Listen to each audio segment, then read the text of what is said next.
गुरु जय गुरुदेव। सतगुरु जय गुरुदेव। सतगुरु जय गुरुदेव। सतगुरु जय गुरुदेव। सतगुरु जय गुरुदेव। सतगुरु जय गुरुदेव। सतगुरु जय गुरुदेव नाम किसका? प्रभु का।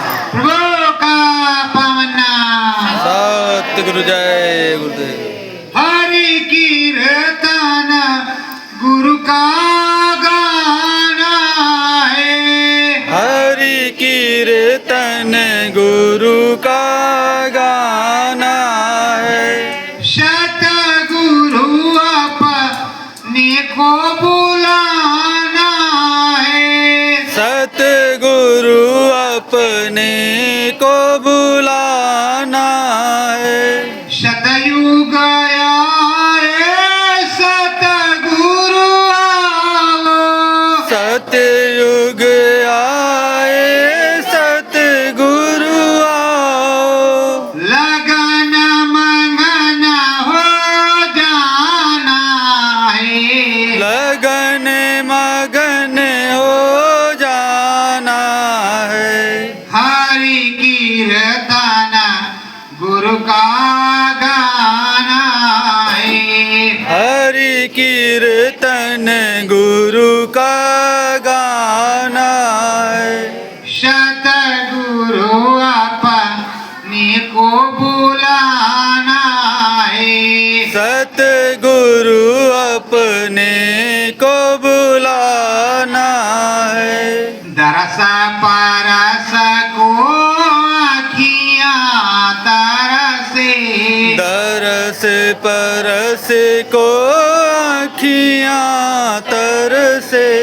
दरस परस को पाना है। दरस परस को पाना है। सतगुरु अपने को बुलाना है। सतगुरु अपने को बुलाना है। हरि कीर्तन गुरु का गाना है। हरि कीर्तन गुरु का गाना है। अंदर बाहर दर्शन होवे। अंदर बाहर दर्शन होवे। सतगुरु से विनय कर जाना है। सतगुरु से बिन कर जाना है। हरि कीर्तन गुरु का गाना है। हरि कीर्तन गुरु का गाना है। नाम जहाज है सतगुरु जी का। नाम जहाज है सतगुरु जी का। उसका टिकट कटाना है। उसका टिकट कटाना है। हरि कीर्तन गुरु का गाना है। हरि कीर्तन गुरु का गाना है। नाम सिंध सतगुरु जी की गंगा। नाम सिंधु सतगुरु जी की गंगा। भर भर गंगा नहाना है। भर भर गंग नहाना है। हरि कीर्तन गुरु का गाना है। हरि कीर्तन गुरु का गाना है। सतगुरु स्वामी को बुलाना है। सतगुरु स्वामी को बुलाना है। मन मंदिर में रोज है आते, मन मंदिर में रोज है आते, दरस परस हमको दे जाते, दरस परस हमको दे जाते, बाहर से दर्शन पाना है, बाहर से दर्शन पाना है, सतगुरु अपने को बुलाना है, सतगुरु अपने को बुलाना है, हरि कीर्तन गुरु का गाना है, हरि कीर्तन गुरु का गाना है, श्रद्धा भाव से टेर लगाते, श्रद्धा भाव से टेर लगाते, सतगुरु अपने को ही हम बुलाते, सतगुरु अपने को ही हम बुलाते, श्रद्धा से शीश झुकाना है, श्रद्धा से शीश झुकाना है, हरि कीर्तन गुरु का गाना है, हरि कीर्तन गुरु का गाना है, सत्य गुरु जय गुरुदेव। सत्य गुरु जय गुरुदेव। प्रेमियों, जिस तरह ये अयोध्या नगरी है और ये जिला अयोध्या है, यहाँ इस पावन धरती पर आप सतगुरु जय गुरुदेव मंदिर धाम बड़ेला में बैठे हुए हैं और सतगुरु के जन्मदिन का कार्यक्रम मना रहे हैं। जो सच्चा प्रेमी होता अपने सतगुरु का जन्मदिन मनाता है और कोई दिन कभी वो मनाता है। हैप्पी बर्थडे तो सभी मनाते हैं, तो आप क्या बना रहे हैं? Happy birthday. केक वोक लाए हैं? नहीं लाए तो शाम को ऑर्डर कर देना, सुबह ले आना।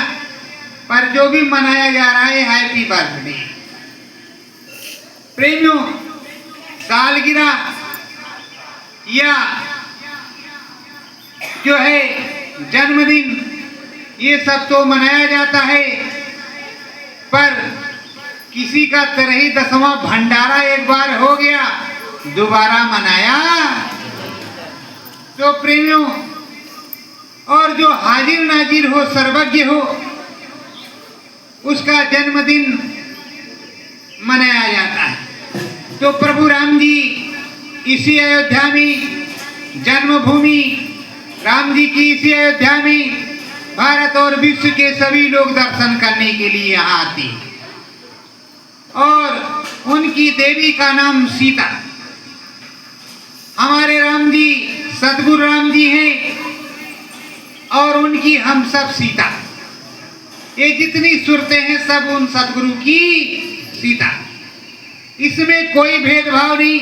अब आपस में झगड़ा कर लो, उसका मतलब अलग है, पर राम जी तो सबसे प्रेम करते हैं अपनी सभी सीताओं से, और सूरत को सीता या राधा ही कहा जाता है, इसीलिए सीता राम कहते हैं। सीता राम, बिना सीता के राम नहीं और बिना राम के सीता नहीं, तो सीता राम कहा जाता है। प्रेमियों, महाराजा दशरथ की 3 रानियां थी, कौशल्या, सुमित्रा और कैकेयी। क्या हुआ भैया? ये 3 रानी, पर समय की विडंबना देखो, तीनों रानियों से किसी प्रकार का पुत्र या पुत्री नहीं उत्पन्न हुई। चौथा पन आ गया। राजा के ने देखा कि मूछ का एक बाल पक गया है और अभी हमारे वंश का चलाने वाला, वंश की वृद्धि नहीं हुई, इस राज्य को चलाने वाला, आगे हमारा वंश कैसे चलेगा। अब राजा को चिंता हो गई। उन्होंने अपने गुरु वशिष्ठ को बुलाया और उनसे मंत्रणा की। फिर उन्होंने एक सलाह बताई कि आप महर्षि श्रृंगी ऋषि जी महाराज के पास आप चले जाओ, श्रद्धा भाव से विनम्र प्रार्थना करो और वो पुत्र एष्टि मतलब ऐसी यज्ञ करेंगे जिससे पुत्र की प्राप्ति हो, पुत्रेष्टि यज्ञ। पर आप श्रद्धा भाव से जाएंगे तो। महाराज राजशाही ठाट में पहुंचे और जाकर के किया और कहा श्रृंगी ऋषि नहीं आए। अब कहा महाराज गए तो थे, कहा किस तरह गए थे, कहा ऐसे रथ में बैठ करके राज मुकुट लगा करके, कहा ऐसे नहीं, नंगे पांव पैदल जाओ, मुकुट उतार करके जाओ, मांगने गए हो देने नहीं और श्रद्धा से मांगो, तब वो प्रतिष्ठित यज्ञ करेंगे। पुत्रेष्टि यज्ञ, पुत्र को उत्पन्न होने वाली यज्ञ करेंगे। अब वो गए फिर से श्रद्धा भाव से उसी तरह नंगे पांव मुकुट उतार करके चरणों में बैठे, विनय प्रार्थना किया। तब श्रृंगी ऋषि जी महाराज आए और श्रृंगी ऋषि आश्रम अब तो अंबेडकर नगर जिला में शायद पड़ता है या अभी भी अयोध्या में ही हो, फैजाबाद अयोध्या में यही पर है, सरयू नदी के किनारे उनका आश्रम। तो ये ऐसी तपोभूमि, ऐसी देवभूमि है जिसको कोट कोट नमन है। और प्रेमियों, जब महाराज श्रृंगी ऋषि महर्षि आए तो उन्होंने यज्ञ का अनुष्ठान किया। जब यज्ञ का अनुष्ठान किया तो उससे एक कटोरे में या जैसे भी कहो प्रभु की कृपा से खीर प्रकट हुई। उस खीर को महाराजा दशरथ ने अपनी 2 रानियों में दिया। अच्छे से सुनना, केकई और सुमित्रा को आधा, केकई को आधा, सुमित्रा को आधा, कौशल्या को और आधा सुमित्रा को। गलती हो गई भाई, आधा कौशल्या को और आधा सुमित्रा। फिर उन दोनों रानियों ने अपने में से थोड़ा थोड़ा एक भाग उन्होंने, एक भाग कौशल्या ने, एक भाग सुमित्रा ने केकई को दे दिया। तो कौशल्या को राम जी प्रकट हुए, सुमित्रा को लक्ष्मण जी और केकई को भरत और शत्रुघ्न, 4 पुत्र प्रकट हुए। देखो, कभी कभी सत्संग सुनाते हुए कुछ ऐसा डिस्टर्ब हो जाता है जो दिमाग इधर का उधर भाग जाता है। तो बोलने में कहीं रुक्मिणी के बजाय कुछ और निकल जाता है, कहीं और वो हो जाता है, तो फिर उसको शुद्ध किया जाता है। तो प्रेमियों, केकई और सुमित्रा को दिया। अब पुत्र की उत्पत्ति हो गई। अब राम जी प्रकट हो गए। भय प्रकट गोपाला दीन दयाला कौशल्या हितकारी। और यहां तो तुम्हारे पेरेंट्स से प्रकट। अब आप रोते नहीं तो हम क्या करें? जब हैप्पी बर्थडे में सामने हो तभी तो केक कटेगा। और आप कहेंगे कि बस वो स्वामी जी महाराज आए, ये हुआ, बस खा पी करके बस काम खत्म। हाँ, मिले थे, देखा था, ये था, वो था, और इसको कोई मानता नहीं।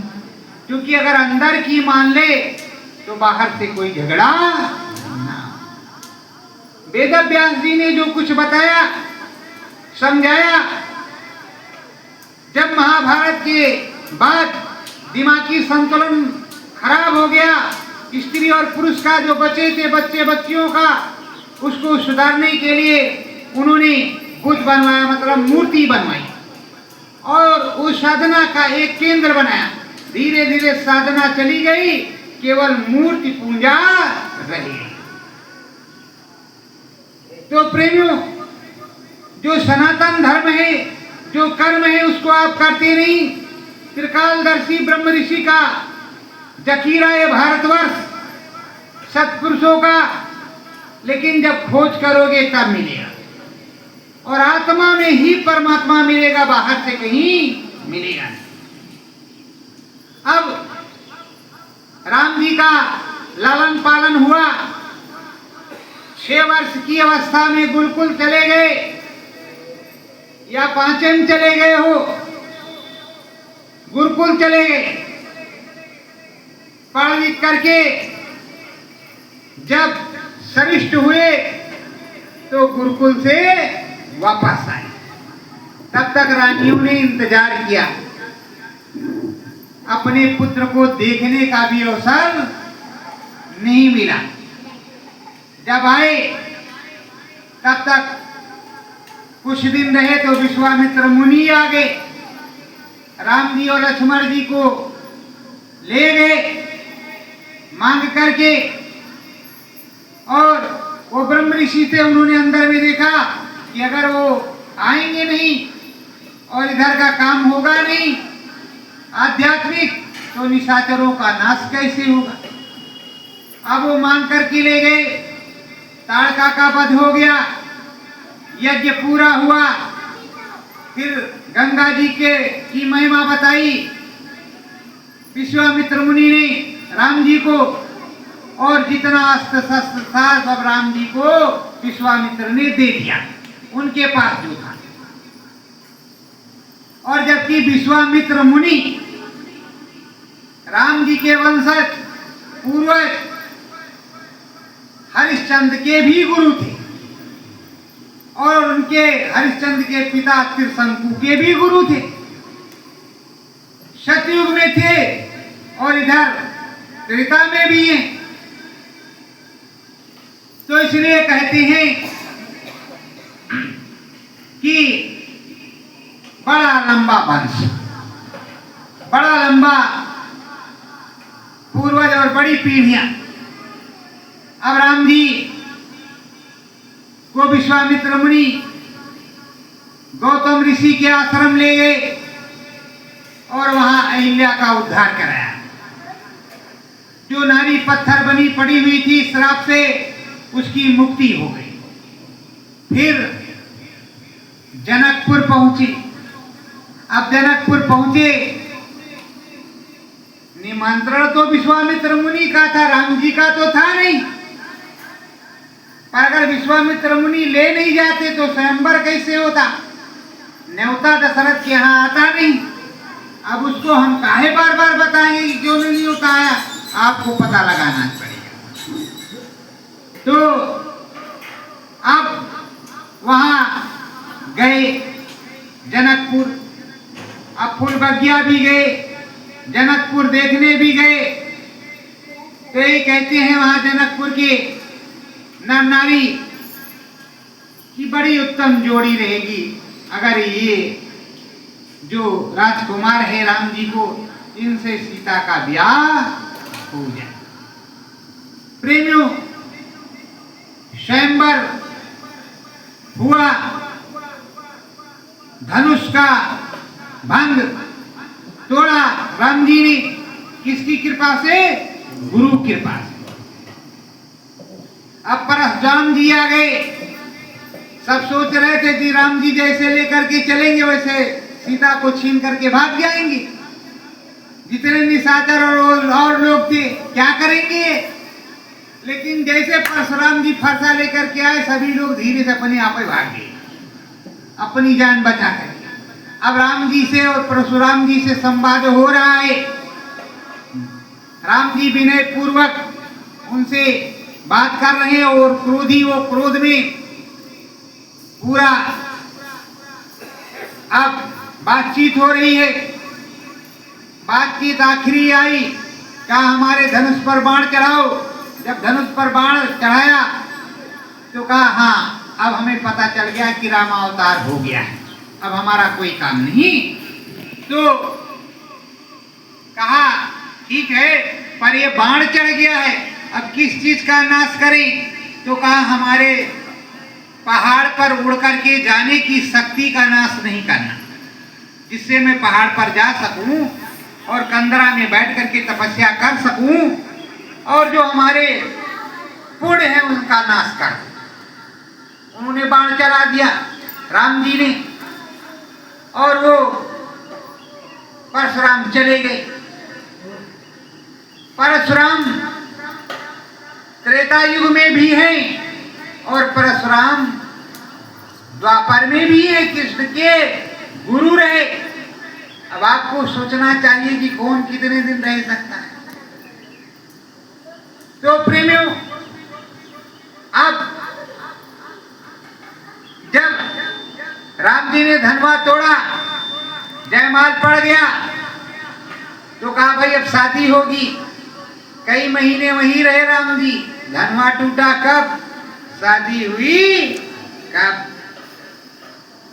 तो जब राम जी से कहा तुम्हारी शादी होगी, कहा देखो हम शादी वादी नहीं करेंगे, ये तो जो कहा गुरु महाराज ने सो हमने किया, अब हम शादी नहीं करेंगे। अब बड़ी झंझट फंसी कि शादी कहे नहीं करेंगे। अब विश्वामित्र मुनि से उन्होंने विनय हुआ तो कहा बेटा राम शादी क्यों नहीं करोगे। अरे कहा जब तक माता पिता की आज्ञा नहीं होगी तो शादी कैसे कर लेंगे। अब आपकी आज्ञा से जो आपने कहा वो मैंने किया, पर अब शादी नहीं करेंगे जब तक माता पिता की आज्ञा नहीं होगी। अब जनकपुर से दूत आया, निमंत्रण आया, पूरा ब्यौरा आया। यहाँ उन्होंने विनय के साथ सारा साजो सामान आया, वहां से जो बरछ का लगन जो होता है वो सब आया। जनकपुर से अयोध्या, फिर यहाँ से बारात सजा करके अब गए महाराज दशरथ। अब वहां एक की शादी होनी थी, चारों की शादी हो गई एक साथ है। फिर कुछ दिन खूब पहुनाई हुई, वो भूल ही नहीं गए कि हम ससुराल में आए हैं। शादी करके वहीं रह गए कुछ महीने। उसके बाद विदाई हुई, आए जब महाराज जी ने दशरथ ने सोचा कि अब काफी बाल पक गए, चौथापन आ गया है, अब हमें वानप्रस्थ में जाना चाहिए, मतलब जंगल में जाकर के किसी कुटी आश्रम में तपस्या करना चाहिए और ये राज्य राम को दे देना चाहिए। तो ये विचार करके उन्होंने राम के राज्य तिलक का की घोषणा कर दी कि राज तिलक होगा। जब राज तिलक की घोषणा हो गई, सब कुछ आया, तो इधर मंथरा की तो बात अलग की है कि कई त्रिकालदर्शी थी। उसने सोचा कि अगर राम जी यहाँ राजा बन जाएंगे, जंगल में नहीं जाएंगे, तो निशाचरों का नाश कैसे होगा। तो उन्होंने महाराज दशरथ से अपने 2 वर मांगे। एक से भरत को राज, दूसरे से राम को 14 वर्ष का वनवास। तो वनवास तो राम जी को हुआ। अब सीता को देखिए, सीता जितने दिन जनकपुर रही, बढ़िया लालन पालन हुआ, खूब पार्वती मैया की आरती उतारी, पूजन किया, देव पूज पद कमल तुम्हारे, सुर मन मुर सब होय सुखारे, खूब पूजा किया। और देवी कहती सुन सिय सत्य आशीष हमारी, पूजे मन कामना तुम्हारी। देवी भी खुश हो गई और वरदान भी दे दिया, जबकि खुद ही वो देवी। तो एक देवी दूसरे देवी को वरदान दे। अब महाराज की इच्छा नहीं, पर अब राम को आदेश हो गया, तो उन्होंने नमस्कार करके वलकल वस्त्र पहन करके वन की तरफ प्रस्थान किया। अब सीता जी भी साथ में चली।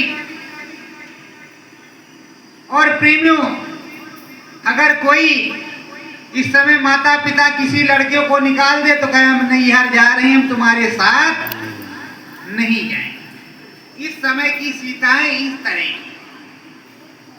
प्रेमियों, राम जी चले गए और वहां जंगल में कांटे गड़े, उनको पानी बरसात जाड़ा गर्मी को सहा, अनाज नहीं खाया, कंद मूल फल और फल फूल खाया। 14 वर्ष तक नगर में नहीं गए, निशाचरों का नाश किया। अब सीता का जीवन देखिए किस तरह का है। पूरा जीवन, जिस दिन से वनवास हुआ तब से 14 साल संघर्ष करते हुए फिर वापस आई। जब वापस आई तो कुछ दिन तो महारानी रही, नहीं तो धोबी महाराज झंझट पाल के खड़े हो गए। फिर से उनको जंगल में जाना पड़ा और प्रमाण पत्र देते देते वो अपने धाम चली गई। तो प्रेमियों, सीताओं को यहां प्रमाण पत्र देना ही पड़ा, राम को भी यहां प्रमाण पत्र देना पड़ा। तो ये देश यहां का है, ऐसा है। जब राम जी को सीता जी को सुख नहीं तो तुमको किस प्रकार की सुख की कामना है। इसलिए किसी प्रकार की सुख की कामना मत रखो। यहां तुमको जो मनुष्य जीवन मिला है ये हरि के भजन करने के लिए मिला है। बड़े भाग्य मानुष तन पावा, सूर दुर्लभ सदग्रस्थन गावा।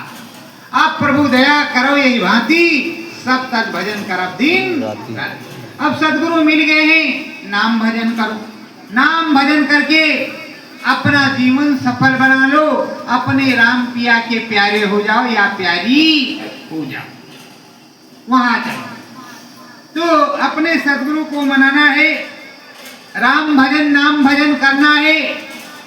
निज घर में घाट पर उस धाम पर जाना है। निज घर और निज घाट पर निज धाम में जाओगे, परम पुनीत दया कृपा होगी। और देखो प्रेम, आप जितना सुख ढूंढोगे उतने आलसी आप हो जाओगे। जितना शरीर को कष्ट दोगे उतने ये लोहा होगा, अच्छा होगा। अब हम यहाँ प्रेमियों को देख रहे हैं, आए जैसे घर में खाया वैसे खाए और सो गए। अभी हमने कहा सब लोग वहां जाना और थोड़ा दिल दिमाग लगाना, तो कोई बात नहीं कहे तो यहीं लगाएंगे करेंगे। अब प्रेमियों,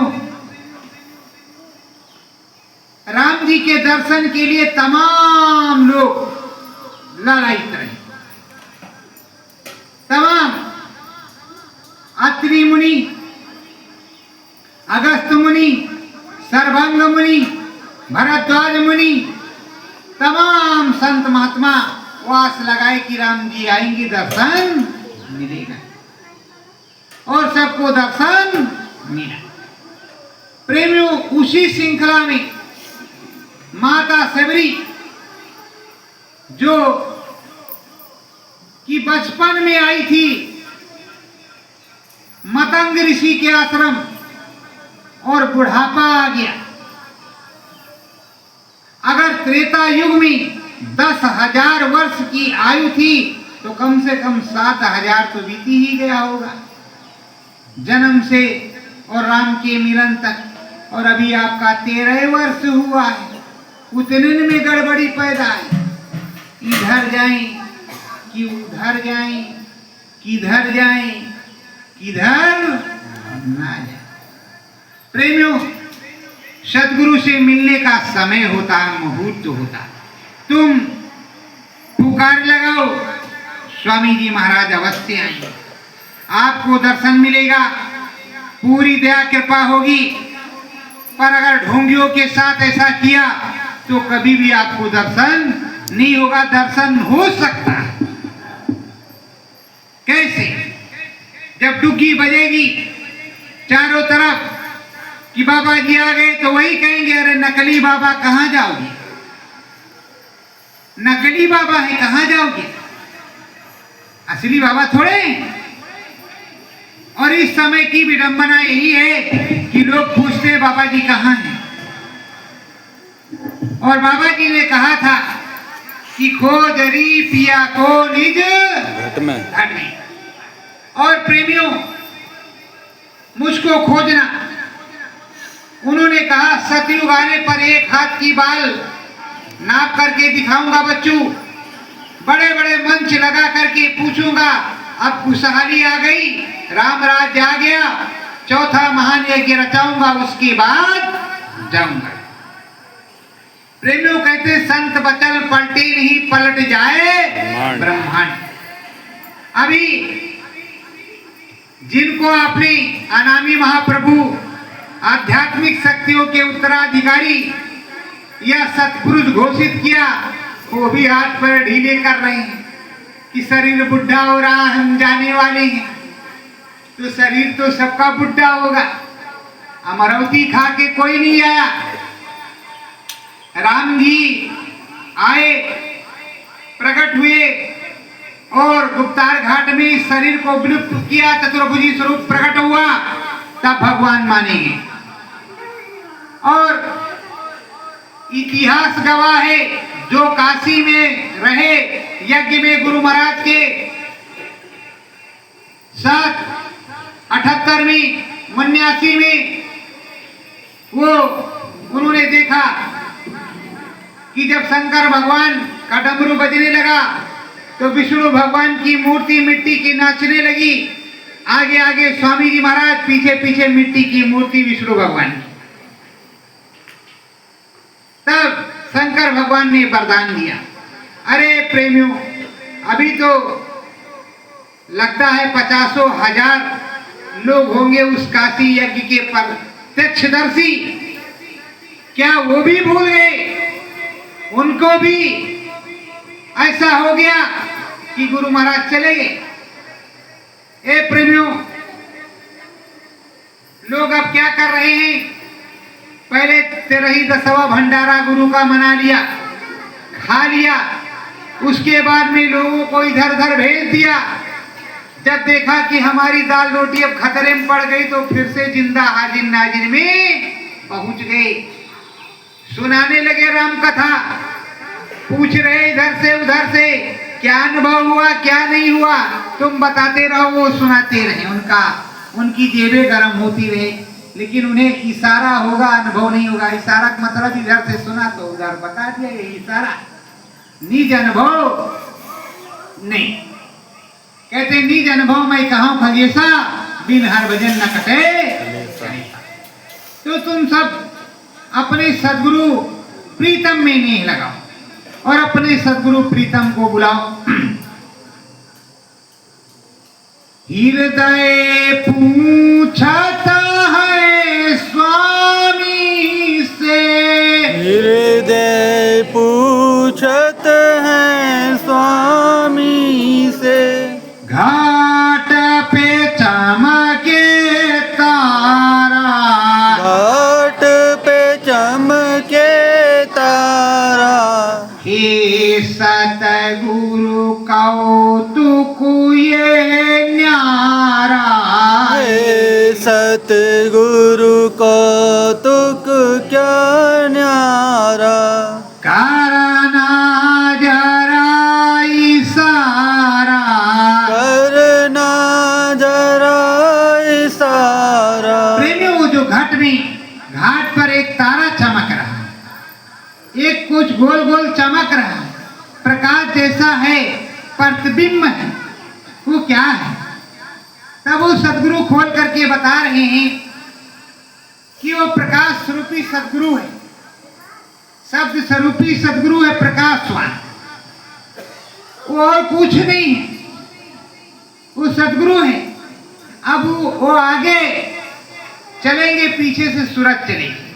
कोई भी साधक प्रेमी जब सुन लेगा सही से तभी उसे मालूम पड़ेगा, आगे आगे वो सदगुरु का प्रतिबिंब सूर्य के समान धीरे धीरे वो बड़ा होता आगे को बढ़ता है। पीछे से सूरज जीवात्मा चलती है, समझ लो कार में बैठी हुई जा रही है, और आगे जो कुछ दिखाई पड़ रहा है उसको नदी नाले पहाड़ झरने या पेड़ पौधे वो देखती हुई आगे उस धाम की तरफ जाती है जिधर सदगुरु जा रहे हैं। बिना सदगुरु के एक भी कदम वो चल नहीं सकती। वो बिंदु सदगुरु ही है, जो चमकदार बिंदु वो सदगुरु है, और जो तिल है वो तुम्हारा घाट है। उस तिल में जीवात्मा घुसेगी, तो जो जीवात्मा घुसेगी उस जीवात्मा को भी आप देखेंगे और अपने परमात्मा को भी आप देखेंगे, पर आप में समझने की क्षमता होनी चाहिए। अब शब्द स्वरूपी कैसे है? शब्द उनका आ रहा है, वो तो वहीं बैठे, आवाज वहां से आ रही, बड़ी मधुर भीनी, मधुर मधुर बरदे घन घोरा। अब मधुर मधुर आवाज आ रही कहां से? ब्रह्म से। और अगर मधुर मधुर आवाज सतलोक धाम से आ रही है तो साउंड को, आवाज को पकड़ करके सूरत जीवात्मा जहां से आ रही होगी आवाज वहीं जाएगी, कहीं अलग थोड़े जाएगी। अब वो जा रही थी। तो ये सदगुरु के कई रास्ते, किसी को शब्द के द्वारा, किसी को प्रकाश के द्वारा, किसी को पसारे के द्वारा। ये तीन रास्ते। पसारे के द्वारा शब्द की सीढ़ी सर्ण से गया, सर्ण से आया, प्रकाश में भी गया और आया। वो देखेगा सब कुछ अपने सदगुरु के साथ, उसे कोई नहीं देखेगा।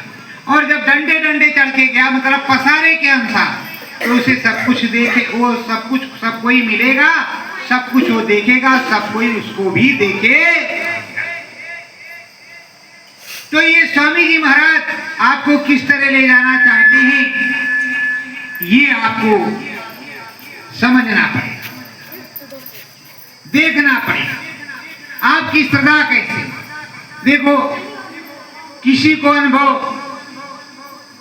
ऐसा होता है कि ये बड़ा सा मंदिर है, इसमें भगवान जी बैठे हुए हैं और वो बड़े खुश हैं, ऊपर से पुष्प की वर्षा हो रही है, बढ़िया बगीचा है, बढ़िया गलीचा है, और गुरु महाराज का भी आसन लगा हुआ है, गुरु महाराज जी बैठे हैं। यह दूसरा अनुभव है, वो देख रहा प्रकाशवान सदगुरु लप लप लप लप चमक रहे हैं और उनकी सारी चीजें चमकदार, सब प्रकाश ही प्रकाश है, इसके अलावा कुछ भी है ही। ये अलग का अनुभव है। फिर उसने देखा कि शब्द आ रहा है, जिस शब्द में हम जा रहे हैं वहां सदगुरु ही सदगुरु है, कोई दूसरा नहीं। आज अनाम निर्गुण निराकार शिव अनामी महाप्रभु को ही कहते हैं। इसीलिए शिव को क्या कहते हैं? कहते हैं शिव चर्चा सुनने के उनको आता है कुछ नहीं, बस केवल जय भोलेनाथ बोल रहे। सर्वेश्वर, जहां स्वर लगता है वही अनामी, वही शिव है असली।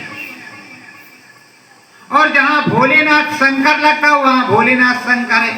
और जहां स्वर लगता है नागेश्वर, लोधेश्वर, गाड़ेश्वर, अखंडेश्वर, वो अनामी महाप्रभु है।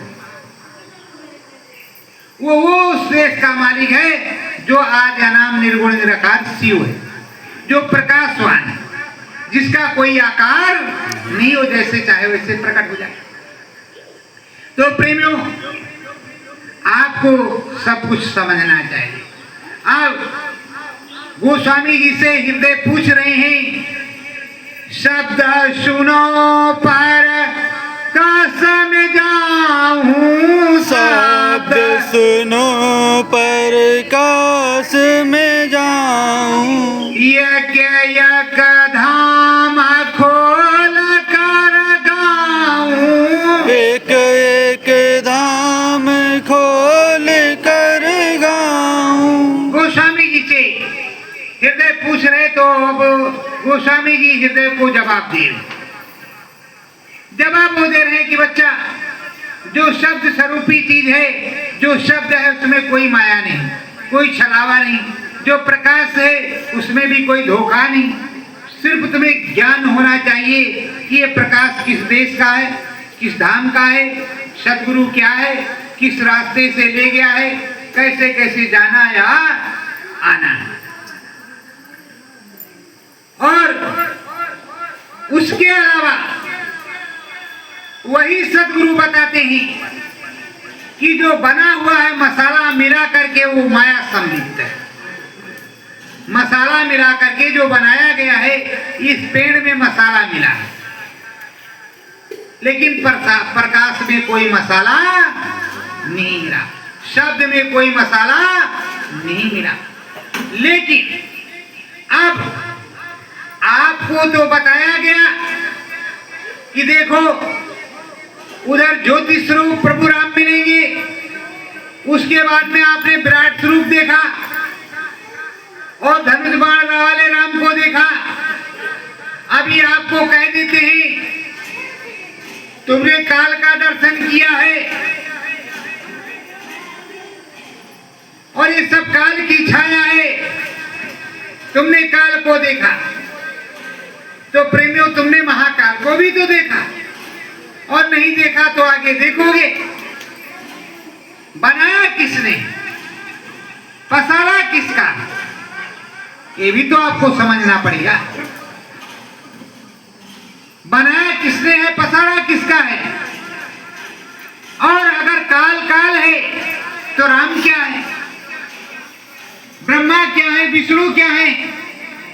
ये 10-10 हजार वर्ष ऋषि मुनि जति सती राम जी के मिलने के लिए तपस्या क्यों किया। प्रेमियों, अयोध्यापुरी की बात है, ध्यान देना, जिससे तुम अपने तलवार से लोहा ले सको, क्योंकि तुमने स्वामी जी महाराज से पूछा नहीं और स्वामी जी महाराज ने बताया तो आपने ध्यान दिया नहीं। इसीलिए सारे प्रेमी तुम पर काल का दांव लगा, काल सवार है, काल को जानती नहीं, काल का दांव लगा है, काल सवार है। प्रेमियों, जब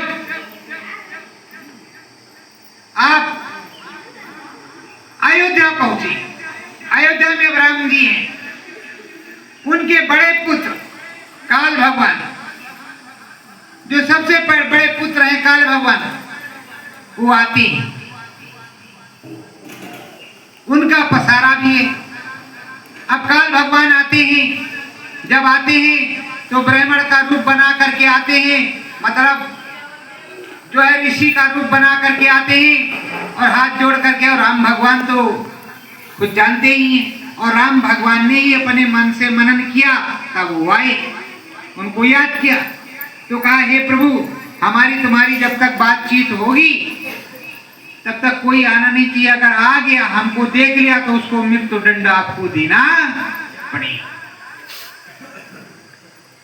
तो प्रेमियों, अब राम जी से वो काल से बात हो रही है।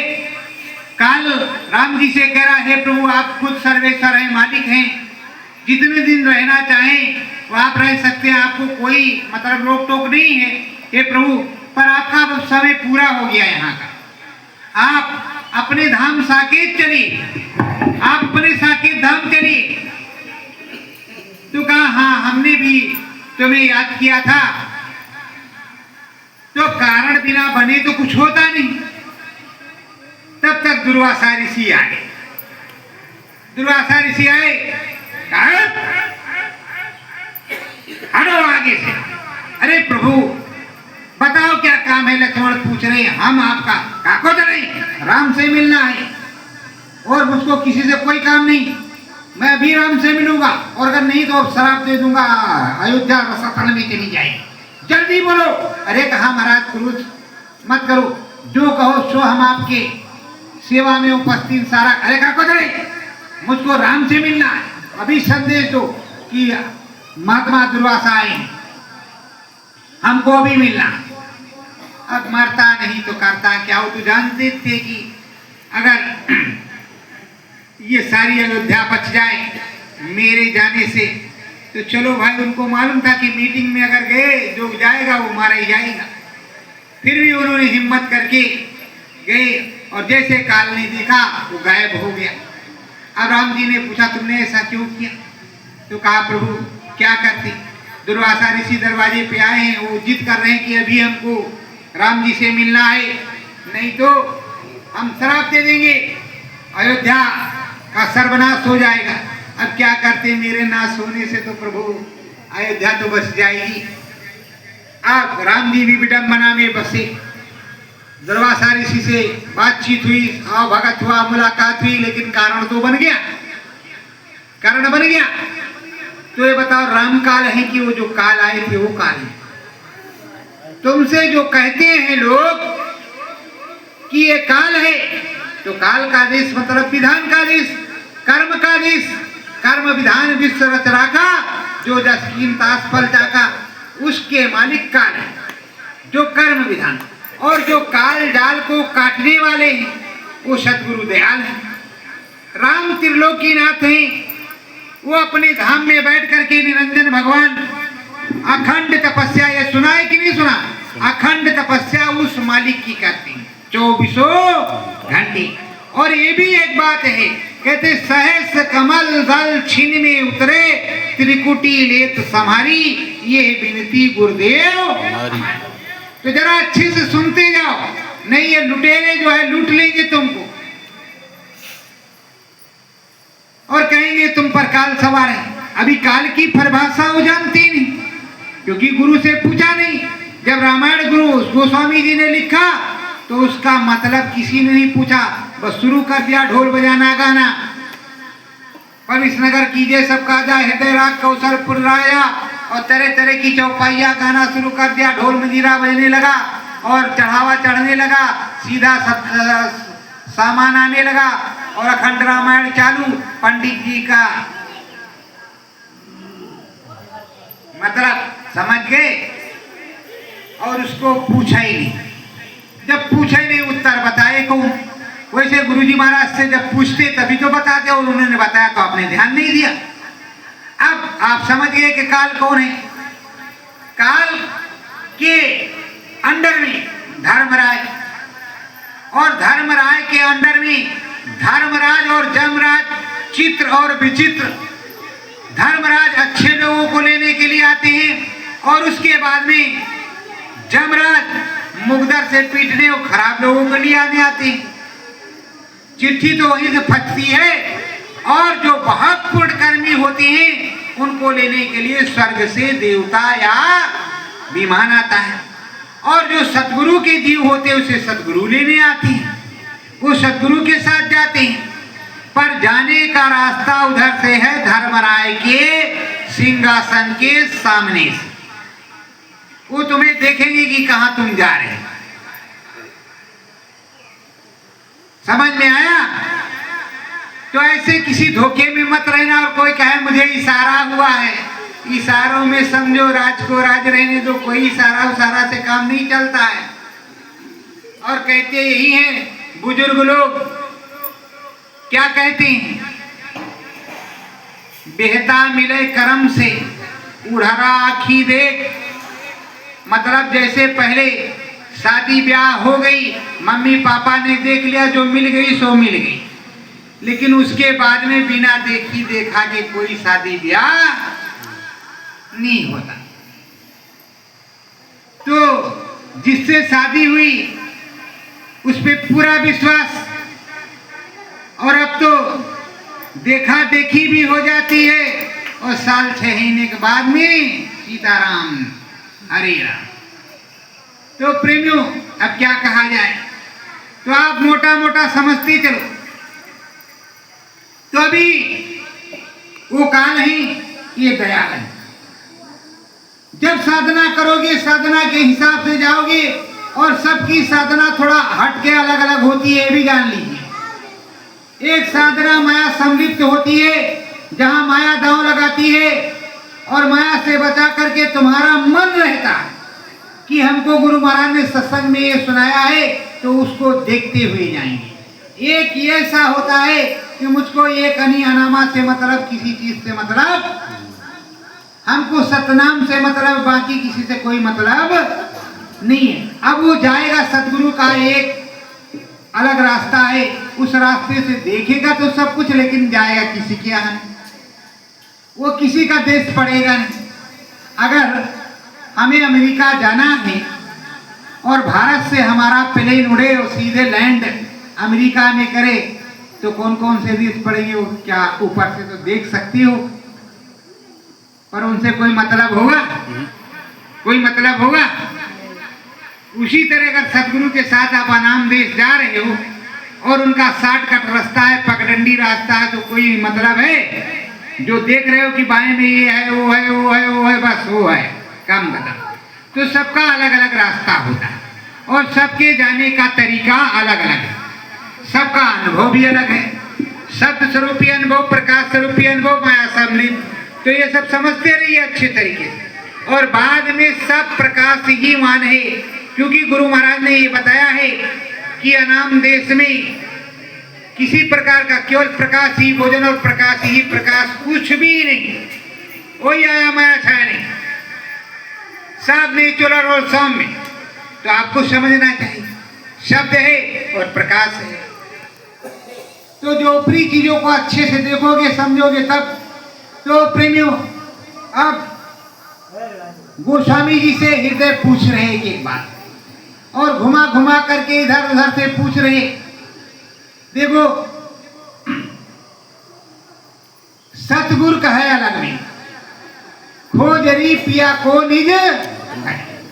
अब सतगुरु गोस्वामी जी कह रहे हैं, हरिदर्शन सतगुरु जी की कृपा, हरिदर्शन सतगुरु जी की कृपा, चाहे राम मिलावे, चाहे राम मिलावे, छिन में सूरत चढ़े अंबर में, छिन में सूरत चढ़े अंबर में, छिन में कहीं भी जावे, छिन में कहीं भी जावे।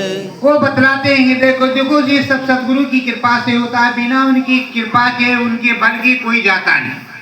चाहे जितना बड़ा भजन आनंदी है, उसका दिल दिमाग लगेगा ही नहीं, क्योंकि मन ऐसा रावण है, वो धोखा लगाएगा जरूर, दिलाएगा जरूर, तो लगेगा है नहीं, तो उसको सदगुरु ही ले जाएगा, कोई दूसरा ले जाने वाला नहीं। और गुरु महाराज ने आपको बताया सेकेंडों में आना और सेकेंडों में जाना। अब उस सेकेंड में वो कहाँ ले गए? अब वो कह रहे हैं कि राम से मिलाने ले जाएंगे।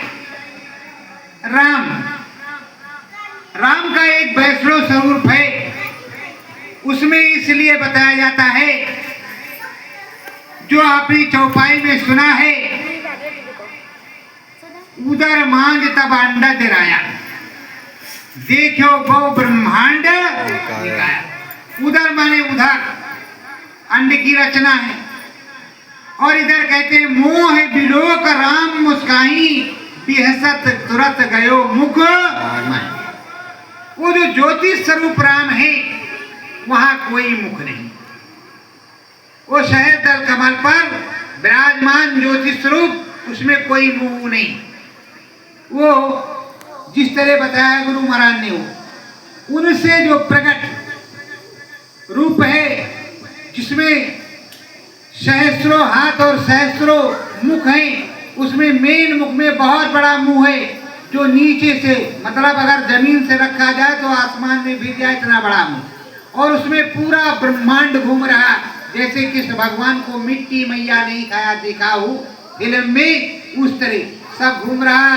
सूरज जीवात्मा केवल देखती है, दर्शन करे, मुख के अंदर कोई जाता नहीं। दर्शन करने के बाद दाहिनी तरफ अपने सदगुरु के इशारे में, मतलब आवाज में, इशारा कोई नहीं, आवाज में, शब्द में उधर जाती। ये सब तरह तरह का, जैसे कहते विराट स्वरूप देखा। उसके बाद में अब उन्हीं का स्वरूप ये विराट है, और उन्हीं का स्वरूप जो हमारे तुम्हारे जैसा है, वो त्रिलोकपति भी है, उन्हीं की अर्धांगिनी सीता है, और जो ज्योतिष स्वरूप प्रभु राम है, उनकी अर्धांगिनी अष्टांगी देवी है, वो भी ज्योतिष स्वरूप है। तो आपको सब कुछ समझना पड़ेगा बड़ी बारीकी से,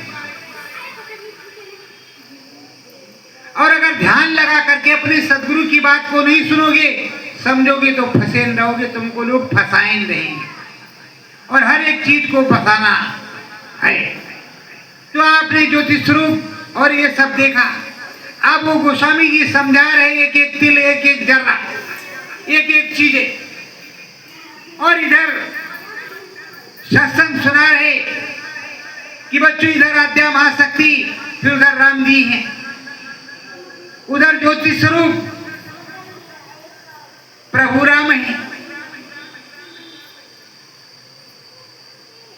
तो आपको धीरे धीरे साधना करके हर चीज को समझना होगा। ये त्रिलोक का पसारा है, 3 लोक 14 भवन, ये सब समझ करके फिर आगे ब्रह्म की तरफ आपको जाना है। अब ब्रह्म के रास्ते में बंकलाल भी है, ब्रह्म के रास्ते में महामाया देवी भी है, तो आपको उधर जाना है तो सदगुरु की दया कृपा से ही जाना होगा। फिर आगे कैसे कैसे वो ले जाएंगे और कैसी कैसी व्यवस्थाएं हैं, ये सदगुरु ही करते हैं, कोई दूसरा नहीं करता। तो गोस्वामी जी से पूछ रहे, गोस्वामी जी एक गुण भेद को समझा रहे। देखो, जब गुरु महाराज काफिले में चलते थे तो सत्संग अलग सुनाते थे, मथुरा आश्रम पे कोई कार्यक्रम हो तो सत्संग अलग होता था, अगर कहीं अधिवेशन है या त्रिवेणी संगम हुआ या नीम शरण हुआ तो वहां का सत्संग सुनो तो अलग सत्संग है। तो एक ऐसे प्रकार का सत्संग जिसमें आपको पूरा आत्मबोध और पूरा ज्ञान हो जाए। प्रेमियों, अब संगत जोड़ना है, समाज में गए हैं तो समाज के अनुसार सत्संग सुनाना ही पड़ेगा। अगर सुनाया उसने सतगुरु प्यारे गोस्वामी के, सतगुरु प्यारे गोस्वामी के, राम भेद समझावे, राम भेद समझावे, राम पियारे अंध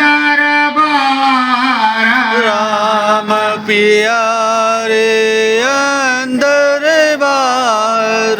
ऐसा भेद बतावे, ऐसा भेद बतावे।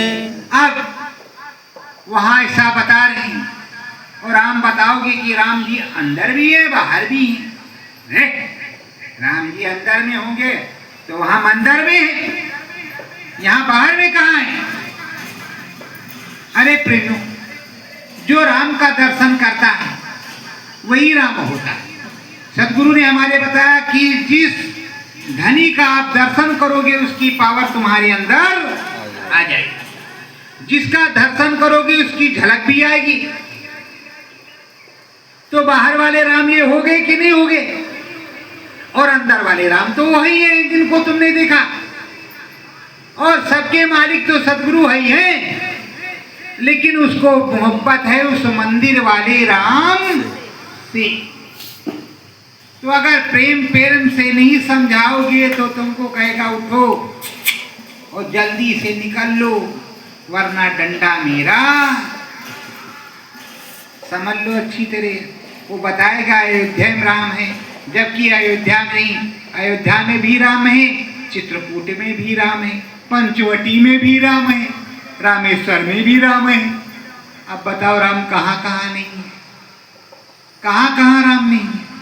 इसीलिए कहते हरि अनंत, हरि कथा अनंता, शब्द रूप व्यापक भगवंता। तो ये शब्द रूप है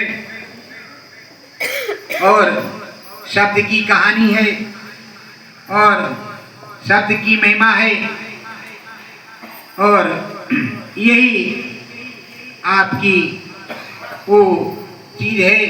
तो अपने सदगुरु की चीज को बारीकी से सुनो, बारीकी के सुनने के बाद उसको गुन लो और ये जान लो, एक गांठ बांध दो। क्या का बांधोगे? सदगुरु जय गुरुदेव एक अनी अनामा सच्चिदानंद प्रभु रामा। किसी से कोई लेना देना नहीं, नामी यही है, नामा भी यही है, उत्पत्ति भी यही है, अंत भी यही है और सब कुछ यही है। तो कुल मालिक भी यही है। तो तुम्हारा निशाना किससे होना चाहिए? इन्हीं से, इनके अलावा किसी और से नहीं। तो ये समझ लो मोटा मोटा, तुमको कुछ दिखाई पड़े चाहे ना पड़े, केवल तुम्हारा सदगुरु तुमको दिखाई पड़े, बस तुम्हारा तरनतार है। भाव से बेड़ा पार है।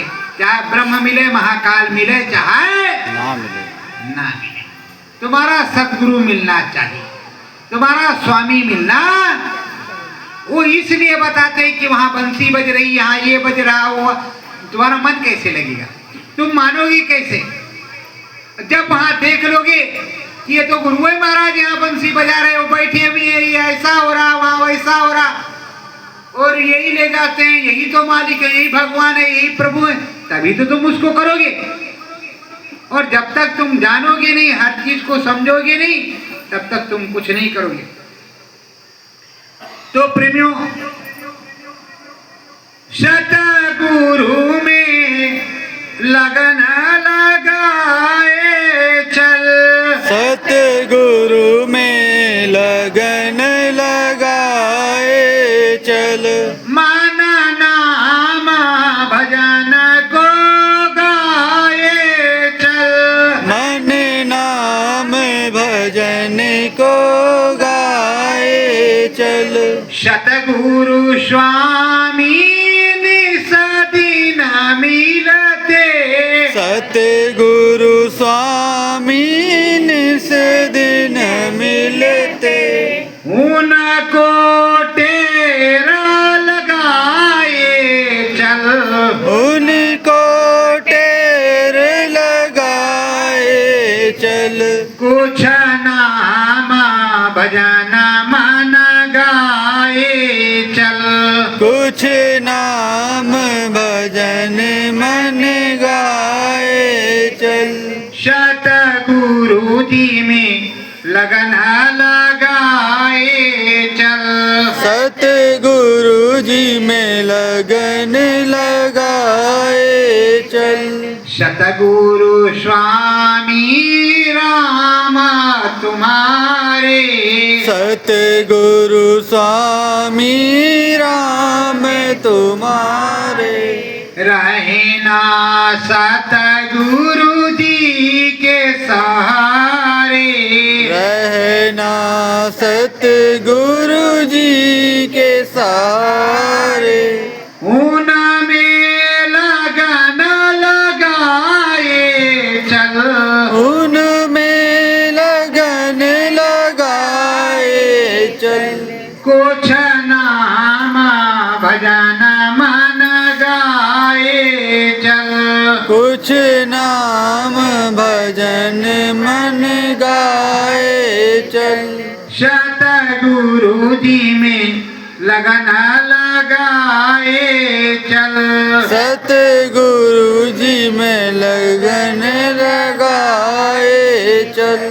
चरण में शीस झुकाए चल।